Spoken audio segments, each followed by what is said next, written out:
First off, I'd like to echo the other gentlemen here at the table. Thank you to KBEC, the Sun, and the Chamber for putting this on. Honored that I got the invitation, so thank you all very much. My name is Patrick Souter. Like Doug, we're both running for place 2 on the Waxahachie City Council. My background is I was actually born in Dallas, but as a small child became acquainted with Waxahachie and Ellis County in general when my father, who was a policeman up there, got enough money together to buy a little plot of land because he wanted to run some cattle down here, and we've added to it and added to it. So I've actually been part of Ellis County since that time, since really I was born. Weekends, summers were spent working the farm, and so over time I've seen how Waxahachie has grown and Ellis County has grown, and it really is amazing that if you would have asked, I think, any of us even 10, 15 years ago, we would expect it, but maybe not to the extent that where we're at right now. I graduated from Baylor University with a business degree in finance and with a Juris Doctorate degree, my law degree. Graduated from University of Dallas with an MBA and my Master's of Law from Hofstra University. Primarily, I'm an attorney, represent corporations primarily in the healthcare world, and a professor for Baylor School of Law and the Baylor Business School, their MBA program.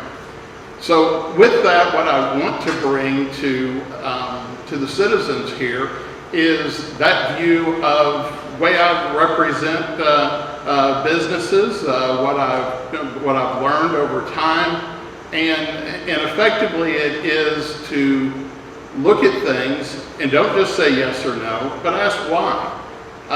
Maybe when you ask why, the yes is the obvious answer. Maybe no is. And in doing so, if you do say no, you need to have a solution. You just can't be a contrarian and say no and sit back. So that's really what I want to do. And looking at this, Lori and I actually moved down here 5 years ago. As I said, I've been connected to the town. But with that, everybody has been so gracious in welcoming us. With that, I've dedicated time on the board of directors of Historic Waxahachie, Inc., also on with Campfire Creek Therapeutic Riding Center, which is a nonprofit out in Bethel that provides equine treatment for those with developmental challenges and issues like that. So I've really been giving back to the community, want to continue to do so, and I thank y'all for having me here today.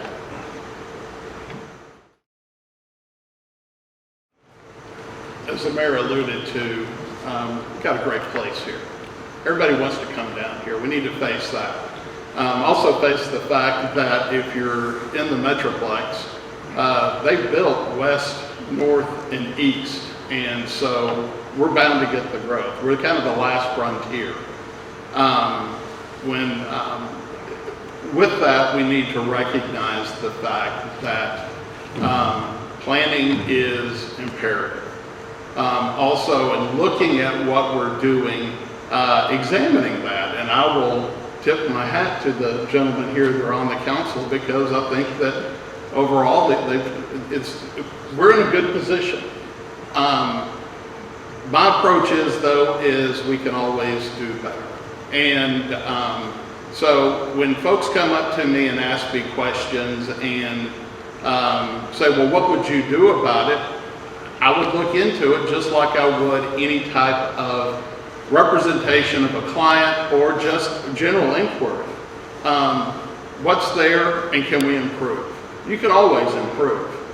The most perfect diamond, somebody else will find a better diamond. And frankly, I view Waxahachie as a diamond. But with that, I want to drill down into such things as the budget.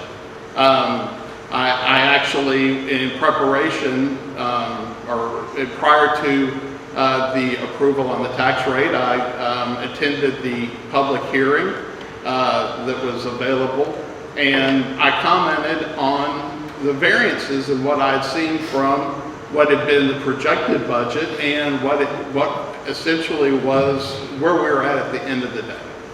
And with that, our city manager did reach out to me and asked me, would you come by and explain to me what your concerns are? And I think that we had a good dialogue, and I left there recognizing that that there are things that maybe the public doesn't know. I understand that there's budget hearings. I also understand that maybe those aren't as well attended, but with that, I think that there are ways to get that information out to the people so they clearly understand what those numbers mean. And so with that, I would visit with the department heads like the mayor mentioned is done, but more importantly, I think I would go to the frontline workers and say, hey, what do you see are the problems here? That would be my point, is conducting the due diligence to do that, to be effective stewards for not only the city of Waxahachie, but the budget. And we'll get into the taxes in a little bit. That's everybody's favorite subject, and at least it seems to be. But, with that, I think that you need to look at those types of things. Now, for revision, we're going to continue to grow. For those of you who've seen my campaign sign, it says preserve and improve. We need to preserve the history of Waxahachie, the buildings, the lifestyle. And there's ways that we can actually integrate that into improving Waxahachie. And with that, that's from a building standpoint, but we need to recognize that it's imperative with the plans that have been put in place and that we continue to review and revise, that we need to be concerned about streets, that we need to be concerned about various infrastructure, the police and the fire department. I tell you, the very first thing that I did after I filed my application was I reached out to the police and fire chiefs and asked them what they needed. And and generally they were very happy with what the city had provided them. But recognize that when you deal with the possibility of somebody coming into town, a business that's not familiar with Waxahachie, they're going to look at such things as the lifestyle, but more importantly, they're going to look at whether there's adequate police and fire, and that there's adequate public service, and that the city is that good steward. So I think that it's imperative that we recognize that we can do better. We've done a great job.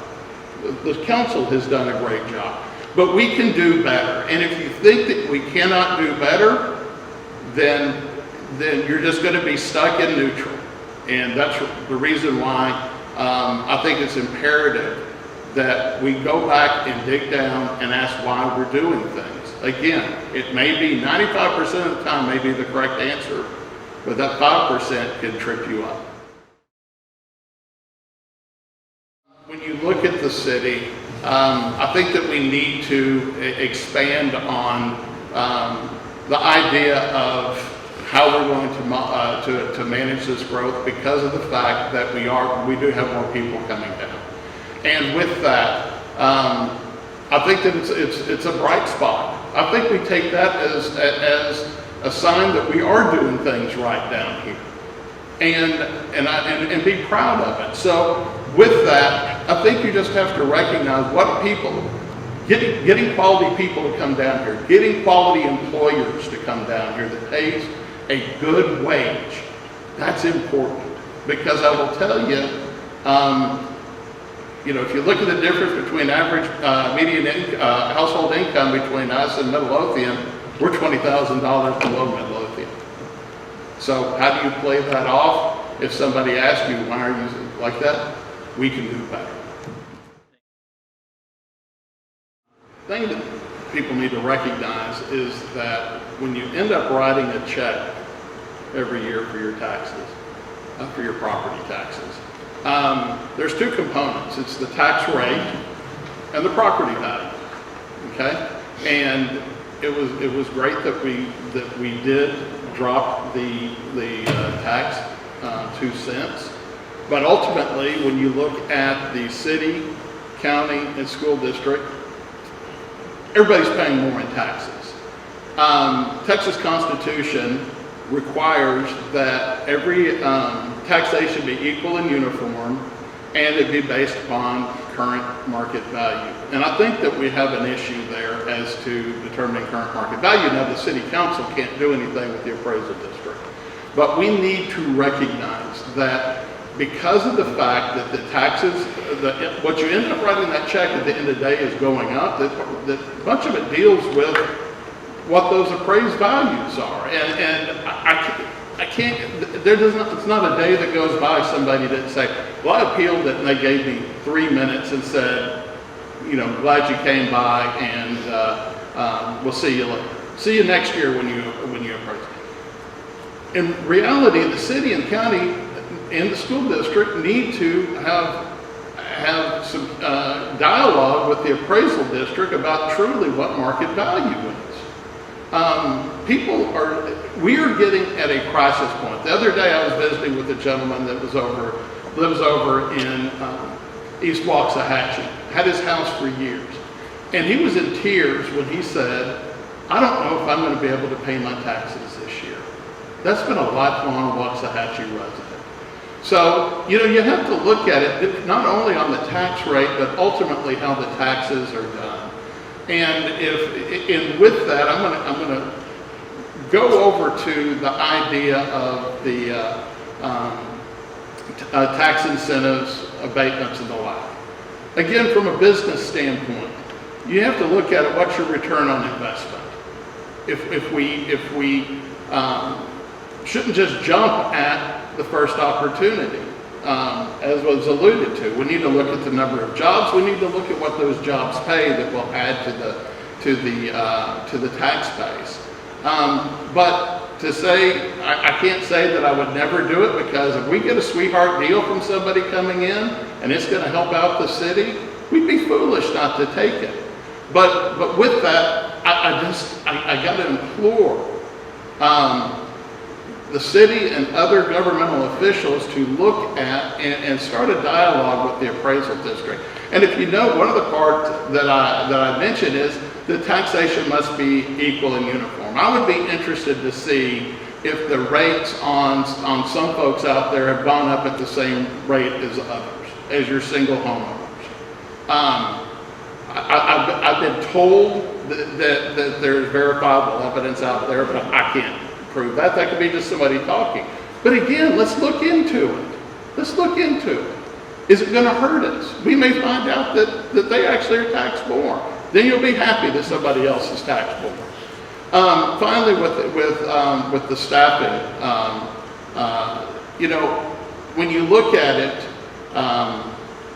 you know, we have a fine group of people running that fill the positions in the city. And ultimately what I want to see is, as Doug alluded to, we need to actually look to see not only what other cities that are similarly situated as us are doing and how they are staffed, but with that, they may be similarly situated, but it may be apples and oranges, because our growth is so much more than that. I applaud our city workers. I think that they do a great job. I want to give them the resources that they need. But you know, basic logic is that if you don't have enough folks there, or you have enough folks and they're not being efficiently used, at the end result is you're not going to get your desired result. So, you know, again, digging into it, doing studies, visiting with those people. I applaud the mayor and Kevin for going out and getting dirty. That's what we need.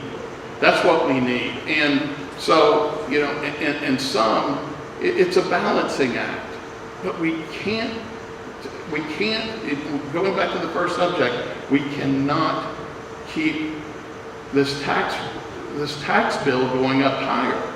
We see that across the United States, that people are leaving where they can't afford to pay taxes. A lot of those folks are coming to Texas. A lot of them are coming to Waxahachie. But we have to recognize that there's only so much. How we get there, it's going to be a joint effort.